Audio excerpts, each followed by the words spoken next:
Plus. Start na? Opo, magandang hapon po. Gising pa po tayo. Nakakaantok po. Hindi po. Sige po.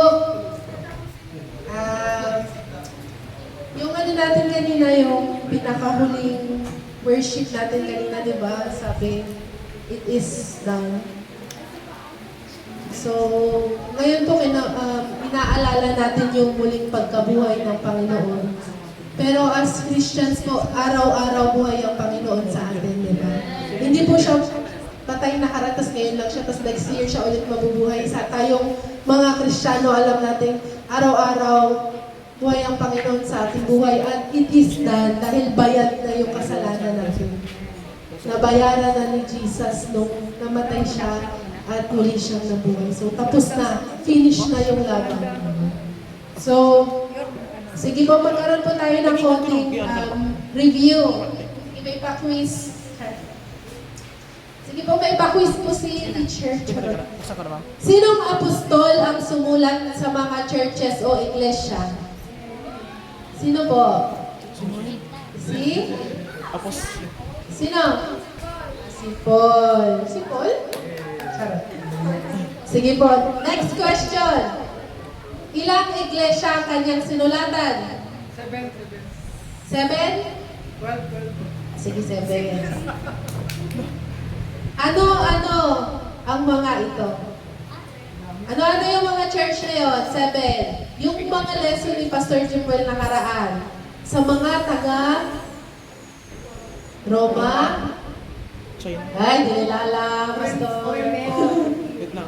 Corinthians, Galatians, Ephesians, Philippians, Colossians, Thessalonica. So, ano ba ang church o iglesia? Review lang po. So, iglesia ay Greek word na ang ibig sabihin ay assembly. So, the body of believers in Jesus Christ, referring to all believers everywhere, or to a local gathering of believers. So, ang church po ba ay building? Ang church po ba ay itong structure na ito sa atin? Hindi. Sino ang church? Tayo ang church. The church are the people, not the building. Sige po. Intro lang po yan dahil po ang ating word ngayong hapon po ay connected din po sa mga letters. So, meron pa daw pong other letters. Itong 7 letters daw po na ito, bukod dun sa letters ni Paul, ay papunta naman po ito sa 7 churches in Asia. So, ang Asia na ito, hindi po tayong Asia ngayon. Asia Minor po ito. Ngayon sa mundo sa kasalukuyan natin, Turkey po ito. Yung lugar ng Turkey. So, saang book ng Bible po ito makikita? Tingin nyo. Yung 7 letters to the 7 churches in Asia.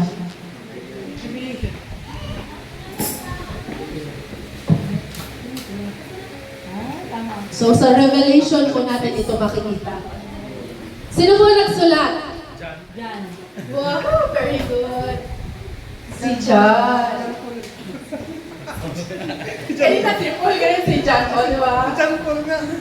Sige po.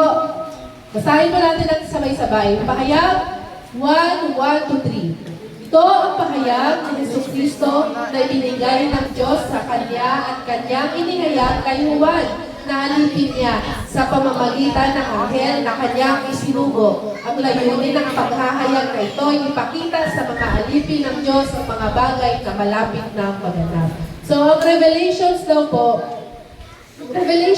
po ay tungkol sa mga bagay na magaganap sa future. Ito daw po ay hinayag ni Jesus kay John. So, pinatutuhanan ni Juan ang lahat ng kanyang nakita. Ito ang kanyang mensahe, ito ang kanyang patotoo tungkol sa mensahe ng Diyos at sa katotohanan ng ipinahayag ni Jesucristo. Pinagpalang bumabasa ng aklat na ito ang mga nakikinig sa propesiya nito at tutupad sa nasusulat nito sapagkat malapit na itong maganap. So, sa Bible po, yung Book of the Revelations po, nandito po yung mga prophecies na magaganap until the return of Jesus. Sige po. So, ang Revelation, ayun po, ang ibig sabihin niya sa Greek word ay apocalypsis, meaning uncovering something hidden. So, dati po, hindi ito hinahayag ng Panginoon, pero na-reveal niya kay John. So, si John po, nung mga edad niya na yun ay 89 to 90 years old. So, sino po si John? Si John po ay isa sa mga inner circle ng Panginoong Jesucristo kasama ni Peter at James. At siya rin po ang only disciple na present at crucifixion. Kasi po yung iba ay nag-fled. Tumakbo sila sa sobrang takot nila nung hinuli si Jesus. At si John lang yung nandun, kaya kay John inihabilin ni Jesus yung kanyang mother, di ba? Tapos, si John lang rin yung only disciple na hindi namatay na martyr's death, or siya lang yung namatay dahil sa katandaan. Lahat ng other apostle ay namatay na martyr's death sila. So, iba pinugutan, yung iba pinako rin sa krus. Sige po, so ito po yung intro ni John doon sa Revelation chapter 1. Ako'y si Juan, ang inyong kapatid at kasama sa kapighatian at pagtitiis na nararanasan ng mga kabilang sa kanyang kaharian dahil sa pakikipag-isa kay Jesus. Noon ako'y nasa isla ng Patmos sapagkat ipinangaral ko ang salita ng Diyos at nagpatotoo ako para kay Jesus. So si John, tinangka siyang patayin. Di ba, pastor, siya yung pinakuluan? Meron siya. Tapos di siya namatay. Tapos kinulong na lang siya sa isang isla na isolated. Yun yung Patmos. At doon niya sinulat yung Revelation. Habang nakakulong siya sa Patmos, wala siyang kasama. Doon nag-reveal ang Jesus sa kanya. Tapos yun yung naisulat niya sa libro ng Revelation. So, noon ay araw ng Panginoon. At habang nasa ilalim ako ng kapangyarihan ng Espiritu, narinig ko mula sa aking likuran ng isang malakas na tinig na parang tunog ng trumpeta. Sabi niya, isulat mo sa isang aklat ang iyong nakita at ipadala mo ito sa 7 iglesia. So, ito na po yung pagpupuntahan ng 7 letters. Efeso, Smyrna, Pergamo, Thyatira, Sardis, Philadelphia, at Laodicea. So ito po ay actual locations po ito na merong mga churches. So anong ibig sabihin ng churches? May mga grupo ng mga mananampalataya kay Jesucristo ang nandoon sa mga lugar na ito. So, lumingon ako upang tingnan ang nagsasalita at nakakita ako ng 7 ilawang ginto. So, ilawang ginto parang lamp siya. Nakatayo sa gitna ng ilawan ng isang parang anak ng tao na nakasuot ng mahabang damit at may gintong pamigtis sa kanyang dibdib. Ang kanyang ulo at buhok ay kasimputi ng balahibo ng tupa o ng niebe, at ang kanyang mga matay parang apoy na nagliliyab.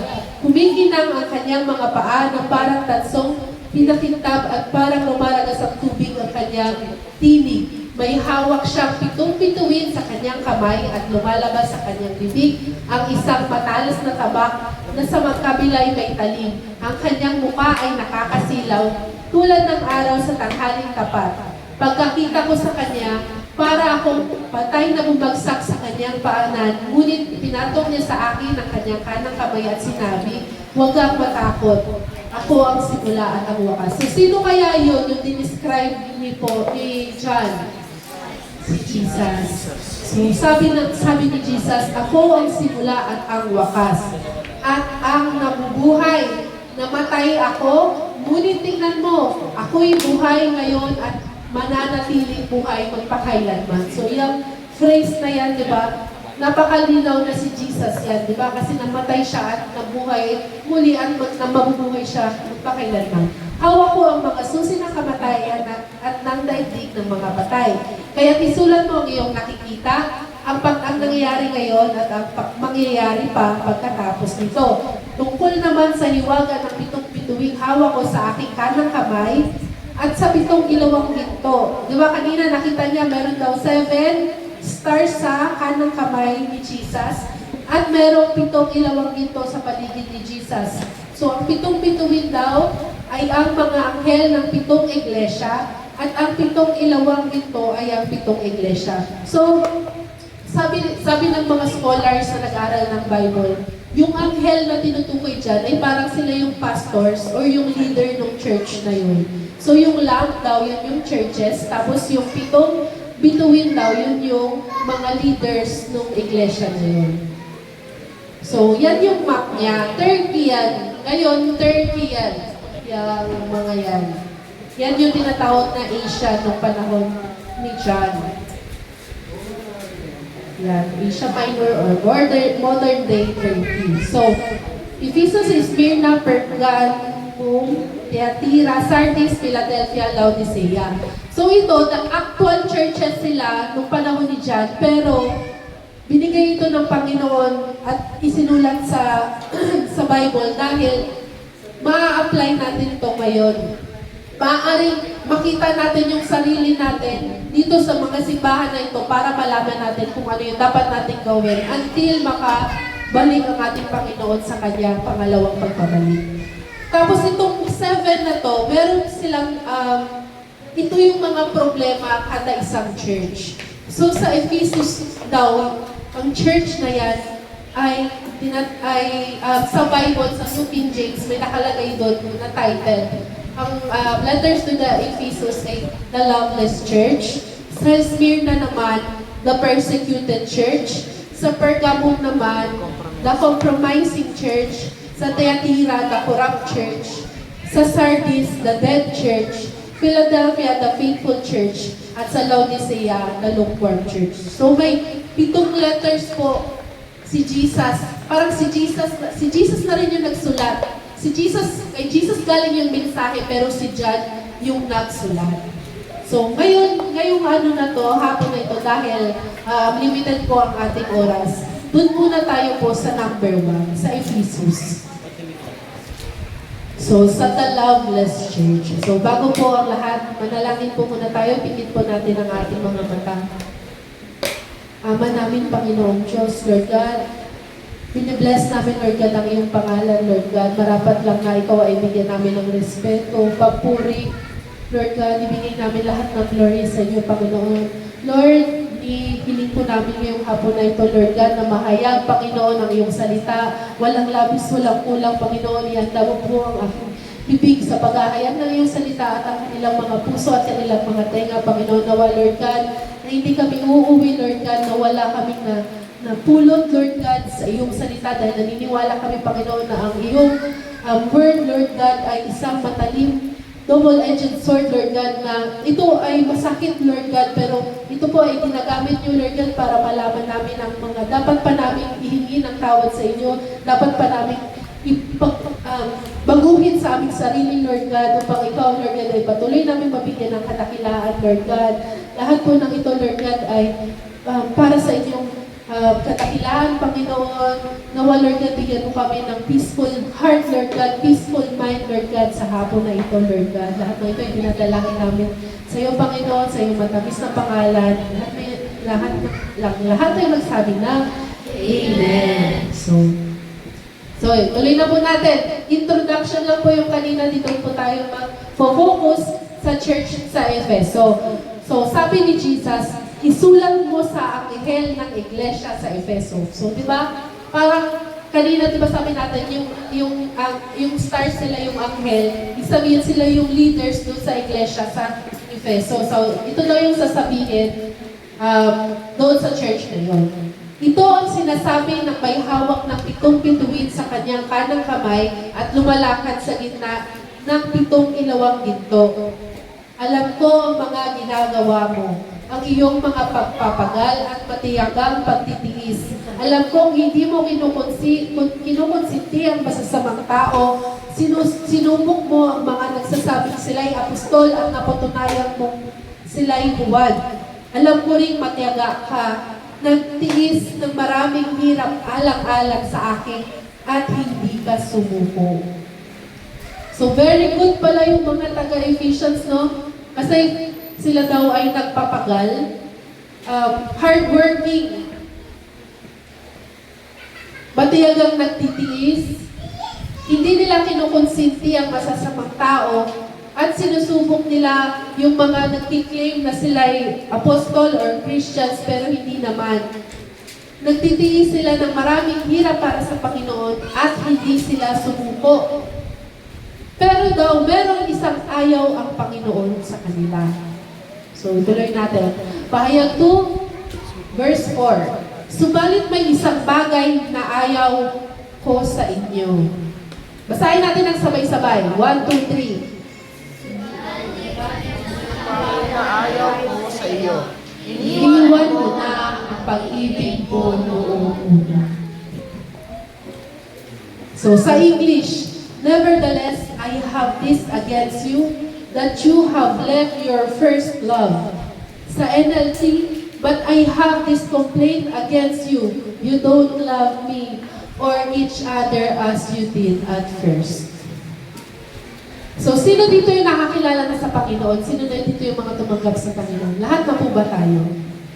Lahat po ba tayo nakaranas na nung joy na ligtas ako? Kahit na ganito ako, ligtas ako, may nagligtas sa akin. Diba? May nagligtas sa akin. Ano mararamdaman natin? Binayaran na ng Panginoon. It is done. It is finished. Without our help, without our effort, tinapos na ng Panginoon. So, hindi ba tayo sigurado kung hindi ginawa yun ng Panginoon, wala na, papunta tayo sa impyerno, pero may gumawa, may tumapos ng laban para sa atin. Hindi pa natin alam, tinapos na ng Panginoon, at sobrang sakit nun sa Panginoon, yung pinagdaanan niya. Yung nakikita natin sa movie na makinis pa yung actors, tapos may konting dugo lang, hindi yung totoo. Yung totoo, hindi na itsurang tao si Jesus. Sa lahat ng hagupit niya, unang hagupit niya palang ilang oras siyang hinagupit. Hinagupit siya hanggang napagod na yung mga sundalo at ilang beses siya hinagupit. Ilang set ng sundalo at yung mga sundalo na yon, pang-war na sundalo yun ng Rome. Para na siyang uod, hindi na siya mukhang tao. Yung likod niya wala ng balat, yung spine niya tanggal na, yung mata niya, may nagsasabi sa studies na parang nabulag pa yung mata niya dahil paghagupit tumama si dito niya. Sobrang durog si Jesus. At yung will ng Panginoon, yung nagdala lang sa kanya para matapos doon, pero sobrang durog na durog ang Panginoon. At may isa rin akong nabasa na habang hinahagupit siya, syempre tumatalsik yung mga laman niya, di ba?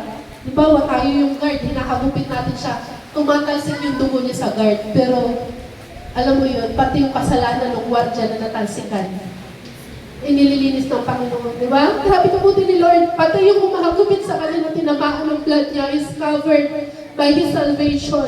So, di ba? Yung na-realize natin yung kabutihan ng Panginoon, dahil, bakit natin mahal ang Panginoon? Dahil mahal niya tayo. So, nung na-realize natin na may taong nagmahal, may Diyos, banal na Diyos na nagmahal sa atin ng ganon, anong mararamdaman natin? Di ba? Doon natin mararamdaman na, Lord, mahal kita, salamat sa unang pagmamahal mo sa akin, salamat dahil minahal mo ako, kaya kita mahal ngayon. Ganon, kung tunay tayong nakakilala sa Panginoon, kung tunay tayong saved, kung tunay natin tinanggap ang Panginoon, naranasan natin once in our life, kung gaano ka intense yung feeling ng love natin sa Kanya. Kasi ang love ng Lord sa atin ay intense.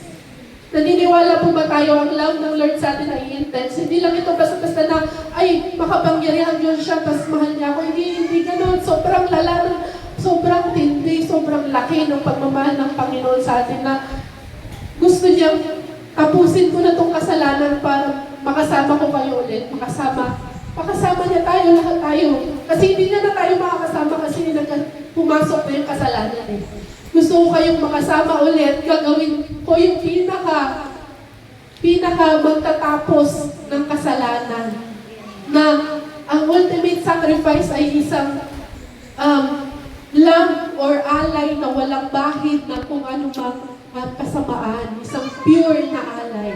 So, di ba? Sabi ng Panginoon sa church na to, ang dami mong ginagawa para sa akin, pero nakalimutan mo na yung pagmamahal mo sa akin nung una mo akong nakilala.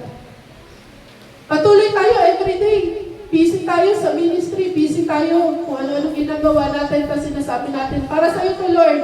Pero sabi ng Lord, busy ka para sa ginagawa mo para sa akin, pero hindi mo na ako mahal katulad nung una mo ako nakilala. Di ba? Napaka alungkot na parang ganun tayong mga tao pagka meron tayong mahal. Di ba? Minsan sa una natin binibigay yung lahat pero nahihirapan tayong i-maintain yun. So, yun yung call ng Panginoon sa simbahan na ito. Mga anak, hindi na ninyo na-maintain yung pagmamahal niyo sa akin. Mga anak, nami-miss ko na yung pagmamahal ninyo sa akin. Yung mga works niyo tumuloy pero yung pagmamahal niyo sa akin nag-fade. So ito yung mensahe para sa simbahan ito. At hindi ito para sa unbelievers, para ito sa simbahan, para ito sa mga taong nakakilala na kay Jesus.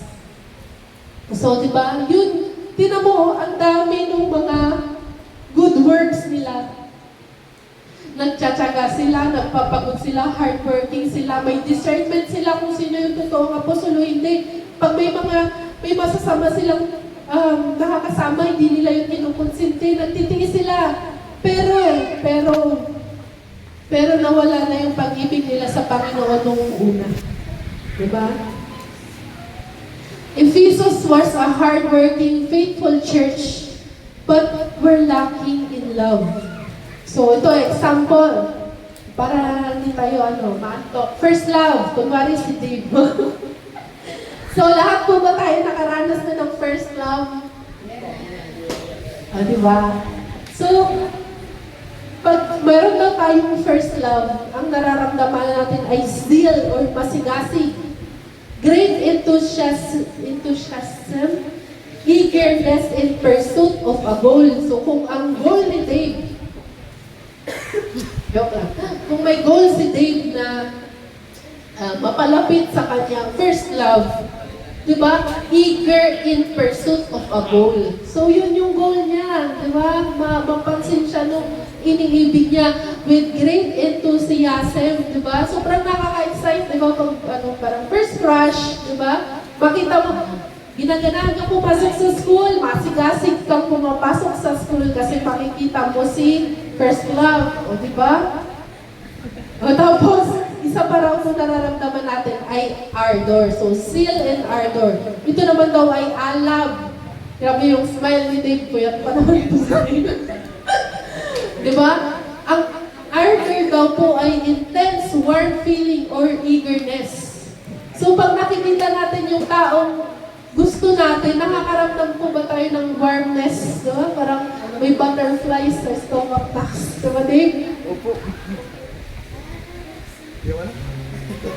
Uwi na kaya. Pero example lang po yun. So, pag nakakaramdam talaga tayo ng una nating minahal yung isang bagay, yung isang tao, napaka-enthusiastic natin, napaka-eager natin, alam mo yun, sobrang effort talaga tayo.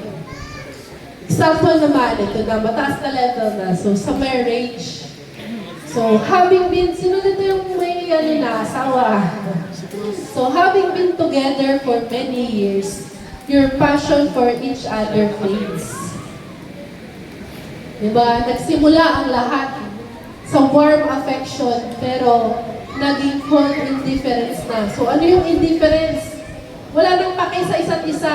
Noong una, sobrang tanong ka kung kumain na. Ngayon, kahit susbala ka, diba? Wala, kumain ka dyan. Hindi ko hawak yung kaldero. Di ba? Ganun na. Mas dati sobrang care sa'yo, di ba? Ngayon, parang bakit wala na, cold na. Yung sweet affirmation, naging harsh words na. Yung deep talks, naging cellphone na yung kausap. Yung building a relationship, naging companionship na lang, para na lang kayong boardmate sa isang bahay.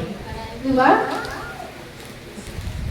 Our initial joy turned into burden. Yung joy na ina-expect natin na, yung joy na ina-expect natin kasama yung tao na yun. Nung eager pa tayong makasama siya, bakit ngayon burden na? Our acts of service turned into duty. Yung acts of service natin para sa Kanya, bakit parang ang bigat ng gawin ngayon? daily sacrifice natin para sa taong mahal natin, bakit wala ng joy? Pero bukod sa nararamdaman natin o sa kapwa natin o sa gusto natin, ma-apply din natin ito sa Panginoon. So yung ating initial joy sa Panginoon, bakit yung pagbabasa ng Bible, pagbabasa ng will of Lord of God, makikita natin sa Bible, bakit naging burden na? Bakit yung acts of service natin sa ating kapwa, sabi ng Lord, mahalin mo ako at mahalin mo ang iyong kapwa. Bakit parang napipilitan na lang tayo? Bakit yung daily sacrifice natin, yung paglakad natin sa kagustuhan ng Panginoon, parang wala ng joy, parang, bakit sobrang bigat na Lord, di ba? The reason why we do good faiths, bakit tayo gumagawa ng mabuti, nakakalimutan na natin. Do you remember your initial joy when you accepted Jesus? Naalala niyo pa po ba? So, para sa mga nakakaramdam na ng joy sa pag-accept kay Jesus, ito po ay tawag sa muling pag-alala natin sa ating joy no in-accept natin kay Jesus. Sa mga ngayon na currently on fire pa kayo sa pagmamahal niyo sa Panginoon, ito po ay mensahe para panatilihin niyo ito. At sa mga hindi pa ito naramdaman, ngayon na, para tanggapin niyo na ang Panginoon, siguradong kung alam ninyo yung sakripisyong ginawa ng Panginoon sa inyo, imposibleng hindi niyo maramdaman yung joy na dala ng ating salvation. Dala ng Panginoon. Binigay na salvation ng ating Panginoon para sa atin. So initially, the Ephesians were so overwhelmed with joy because of their salvation. They understood that God gave them new life. God saved them from their former state. They loved Jesus because they learned that Jesus loved them first. Jesus loved them so much that He is willing to die for them. So, sabi sa 1 John 3:16, iba to dun sa John 3:16 na 1 John 3:16, basahin natin ang sabay-sabay. This is how we know what love is. Jesus Christ laid down His life for us, and we ought to lay down our lives for our brothers and sisters. So, natapos na ng Panginoon ang nabayaran ng ating kasalanan. Natapos na ang battle sa sin. Ngayon naman, dahil nakatanggap na tayo sa Panginoong Diyos, sa Panginoong Jesucristo, it's our time na i-lay down naman natin ang ating sarili para sa ating kapwa, sa ating mga kapatid. That passion for the Savior overflowed over one another. So yung members daw ng Ephesians, sa sobrang joy, sa sobrang passion nila na meron ng Savior sila sa kanilang buhay, nag-overflow ito, na-feel yung heart nila, nag-overflow sa kapwa nila, and napasa yung joy. At dahil dito sa joy na to, they serve God and their neighbors out of this passion. So yung good works nila, ang motivation nila nun, ay yung pag-ibig ng ating Panginoong Jesucristo. However, they begin to forget. Eventually, they lost their warmth and zeal for Christ. They are still doing things for God, but not motivated by love anymore. What was once a love relationship pulled into mere religion. So, ano ba yung religion? An organized system of religious attitudes, beliefs, and practices. So, organized. Kumbaga, routine. Daily routine. Naging routine na lang yung ating relationship sa Panginoon. Parang routine na lang magsimba, routine na lang na ano pa ba ginagawa natin? Yun na lang nagsisimba na lang tayo, naging routine na lang natin yun. Pero, nawala na yung tunay na motivation natin, nawala na yung love, wala na yung fire sa ating heart. So, ano sa tingin ninyo? What do you think is the reason why love for Jesus grow cold? Ano kaya ang nagpalamig? Ice?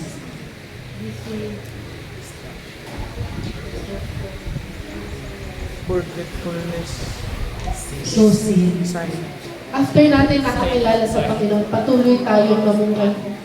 Patuloy tayong, namumuhay pa rin sa kasalanan, sa mga kasalanan.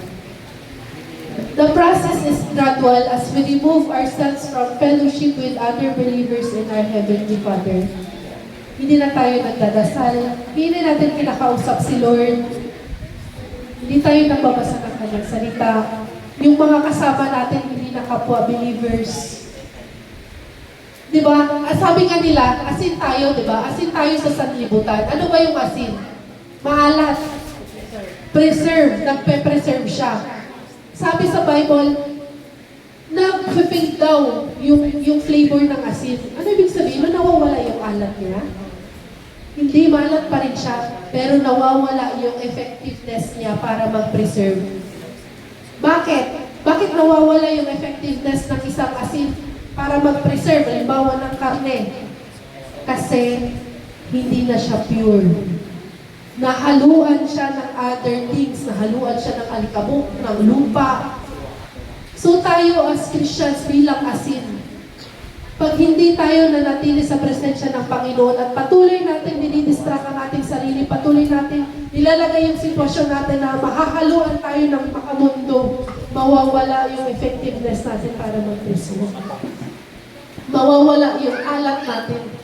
Kasi hindi na tayo pure. Nababahiran tayo ng mga makamundong bagay. So, ayon kay Jesus, ituloy na natin ang pagbabasa ng salita.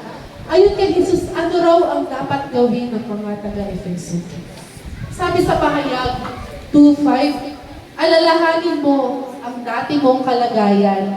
Pagsisihan mo at talikuran ang iyong masasamang gawa at gawin mong muli ang mga ginagawa mo noon.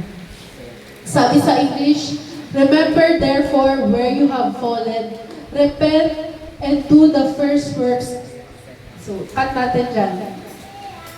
Alalahanin mo ang dati mong kalagayan. So, bago mo nakilala si Jesus, ano ba ang kalagayan mo?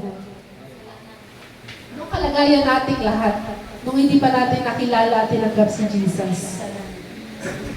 So, makasalanan tayo. Tayo ay bigo, makasalanan. We have a broken spirit, desperate, unsatisfied.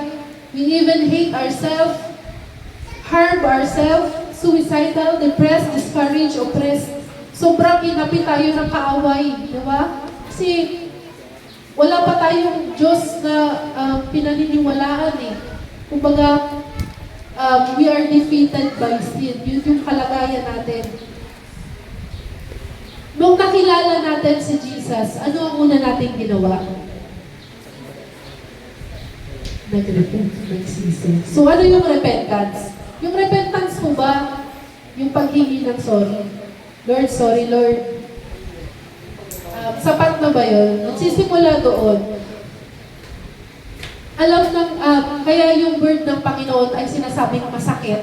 Kasi hindi tayo makakapag-repent kung hindi natin alam kung ano yung ginawa natin mali.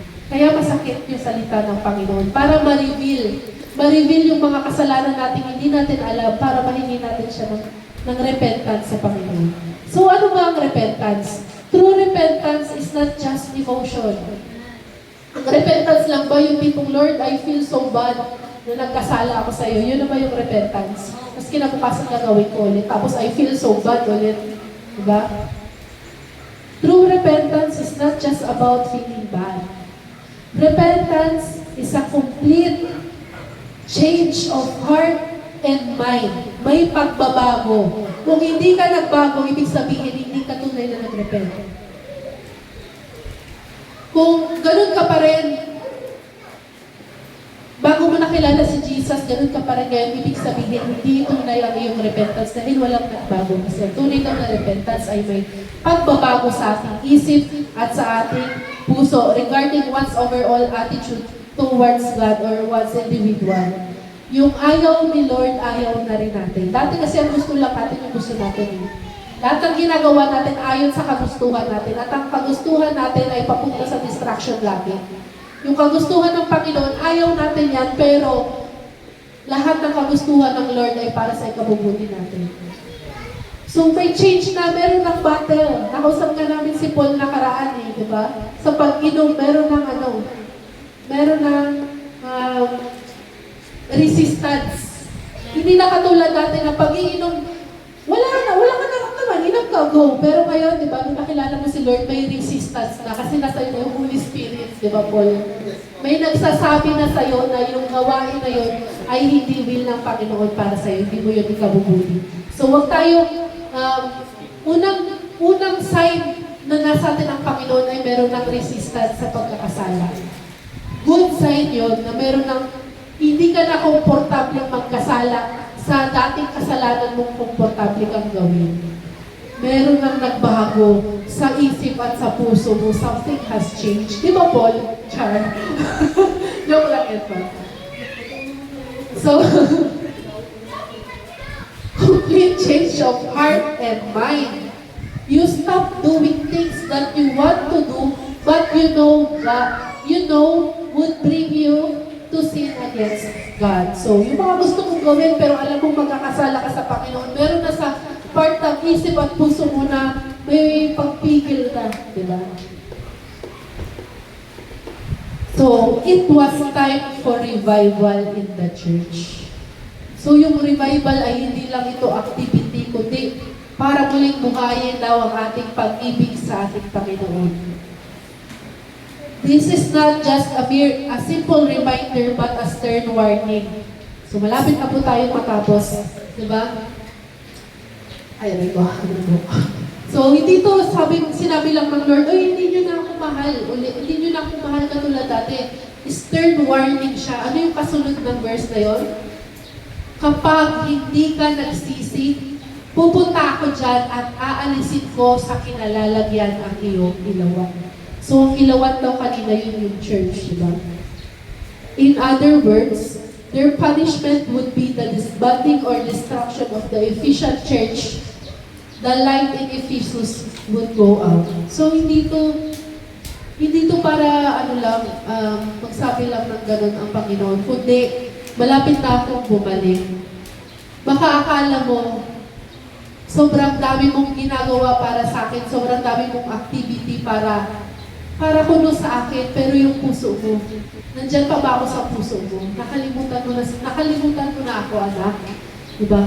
So, itong letter na ito ay hindi para i-condemn yung Ephesian church, kundi para ma-reveal sa kanila yung kakulangan sa kanilang pamumuhay bilang Kristiyano, bilang maniniwala kay Jesus na kahit ang dami mong gawin, kung ang motivation ng kada good works mo ay ay hindi dahil sa out of your love kay Jesus.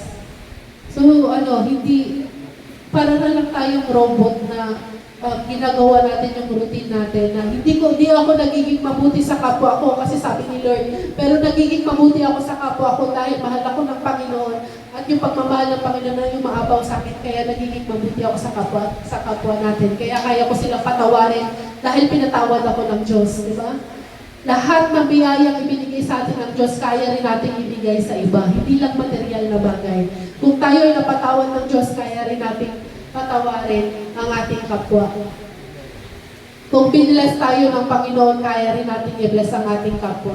Kung nag-sacrifice ang Panginoon para sa atin, mag-sacrifice din tayo para sa ating kapwa. Huwag natin unahin ang ating sarili. Si Lord yung bahala sa atin.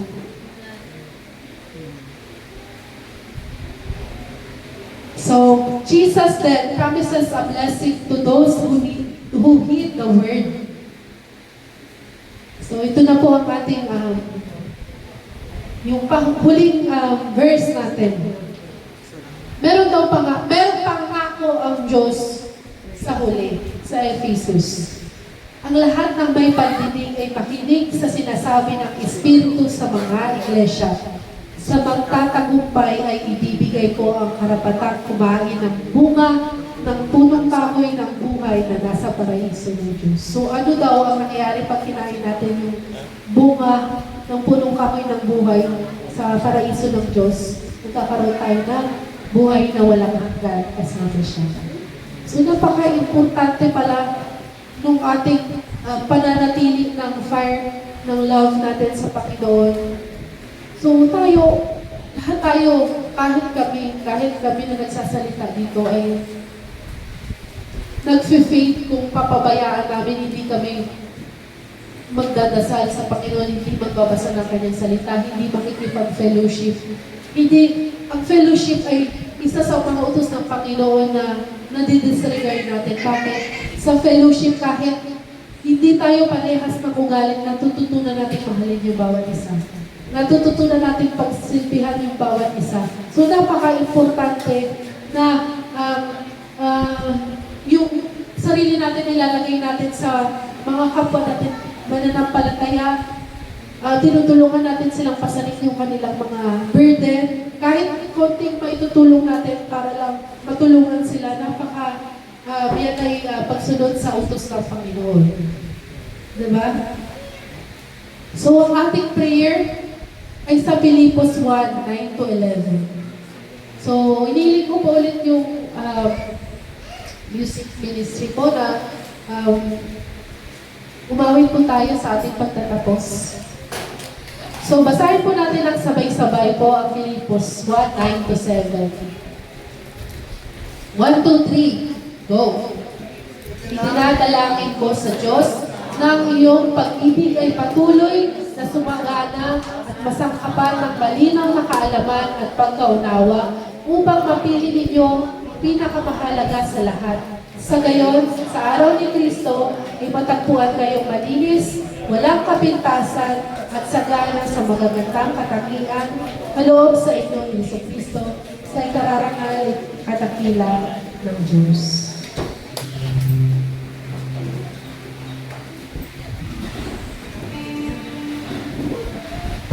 Tumayo po tayong lahat. Awitan po natin muli ang ating Panginoon. Sipin po natin kung ano yung natutunan natin ngayong hapon. So, ang mensahe ng Panginoon ay i-revive yung love sa ating mga puso. Mahal tayo ng Panginoon. Yung pagmamahal lang ng Panginoon ang hindi nag-fade. Kung gano'n niya tayo kamahal nung una, gano'n din niya tayo kamahal ngayong araw. Or bukas, sa susunod na araw. Walang nagbabago sa level ng pagmamahal ng Panginoon. Yung pagmamahal niya sa atin nung nasa cross siya, yung intense, sa sakit na nararanasan niya nung pinapako siya sa krus, ganun pa rin niya tayo kamahal ngayon. Tayo lang yung nag-faith. Tayo lang yung nakakalibot. Gamitan natin ang Panginoon.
lubos, Panginoon.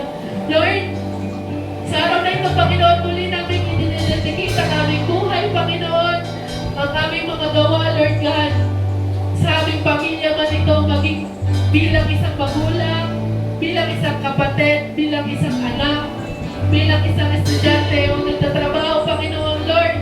Muli namin idinededicate, Lord God, ang lahat ng gawa namin, Lord God, ay gagawin namin, Lord God, na lagi namin daladala ang alaala namin, Lord God, ang iyong pagmamahal, na hindi namin uunahin, Lord God, ang kapakanan namin, Lord God, dahil ang inutos mo, Panginoon, ay mahalin ka at mahalin ang aming kapwa, Lord God. Tulungan mo po kami, bigyan mo po kami ng puso, Lord God, na mapagpapabang puso, Lord God, na kaya namin intindihin, Lord God, ang aming kapwa. Kahit sobrang hirap, Panginoon, tulungan mo po kami, Panginoon, na magpatawad, Panginoon. Tulungan mo po kami mahalin, Lord God, kahit yung mga mahirap mahalin, Panginoon, Lord. Hindi namin kaya, Lord God, maging mabuti nang wala ka. Panginoon, hindi tunay ang kabutihan namin kung hindi ikaw, Lord God, ang aming source, Panginoon. Ikaw ang source ng tunay na pag-ibig, Panginoon. Lord God, inaalala namin, Lord God, ang pagmamahal mong sobrang laki, Lord God, na namatay ka para sa aming, Panginoon, lahat ng dugo na umagos sa inyo, Panginoon, ay para kami ay gumaling, para kami ay makalaya sa kasalanan, Panginoon. Hindi na kami hawak ng kasalanan, hindi na kami sinner, Lord God. Lord God, we are free, Lord God. We are victorious, Lord God, dahil sa inyong tagumpay, Lord God, laban sa kasalanan, Panginoon. Lord, we pray, Lord God, na hindi namin sayangin, Lord God, ng salvation namin, Panginoon. Tulungan mo po kami, Lord God, na lumakad bilang tunay na nailigtas, tunay, Lord God, na sumusunod sa inyo, Panginoon. Bigyan mo po kami ng puso mo, Panginoon. Puso mapagmahal, Panginoon. Puso mahawang pasensya, puso maunawain, Lord God. Lord, maraming salamat po sa inyong grasya. Ang pagre-remind niyo sa amin ngayong hapon na ito ay yung grasya sa amin, Lord God. Na magiging handa kami, Lord God, sa inyong muling pagbabalik. Na pagbalik mo, Panginoon, nasunod namin ang iyong utos, Lord God. Sa aming paghihintay, Lord God, we are enthusiastic, Lord God, on your return, Lord God, na feel kami ng iyong pag-ibig, Panginoon. Lord God, ibuhos mo muli sa amin, Lord God, ang iyong pag-ibig, Lord God, na ito ay maging fuel namin, Lord God, hanggang ikaw ay bumalik, Panginoon. Lahat po ng ito ay dinadalangin namin, itinataas namin, Lord God, para sa iyong kapurihan, Panginoon. Sa lahat, Lord God, na aming ginagawa ay para sa iyong kadakilaan. Lahat ng ito ay dinadalangin namin sa iyong matamis na pangalan. Lahat ng lahat ay magsabi na, Amen.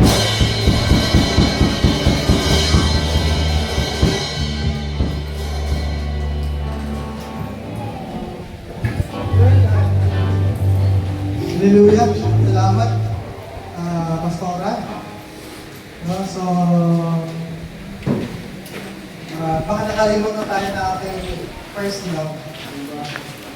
So, paano ba tayo naging masaya nung una natin nakilala ang Panginoon? Dapat maging